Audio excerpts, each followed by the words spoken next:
প্রিয় দর্শক, আসসালামু আলাইকুম। কেমন আছেন সবাই? আশা করছি ভালো আছেন। মনিহার ট্যুরস অ্যান্ড ট্রাভেলস এর পক্ষ থেকে সকলকে জানাচ্ছি স্বাগতম। আজকে যে বিষয়টা নিয়ে কথা বলবো, একটি দেশের ওয়ার্ক পারমিট ভিসা নিয়ে, এবং সেই দেশটি হচ্ছে সাইপ্রাস। তো আজকে মোটামুটি আমরা সাইপ্রাস সম্পর্কে যাবতীয় তথ্যগুলো আপনাদেরকে জানানোর চেষ্টা করব।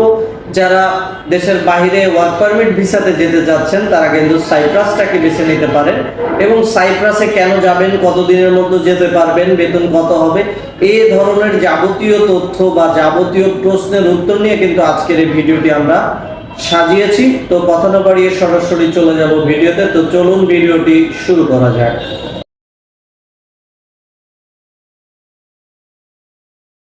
প্রিয় দর্শক, সাইপ্রাসে যেতে সময় কতদিন লাগতে পারে এটা আনুমানিক আপনাদেরকে বলে দিই। এটা আসলে 6 মাসের, সর্বোচ্চ 6 মাসের মধ্যে ফ্লাইট হয়ে যাবে, এবং এটা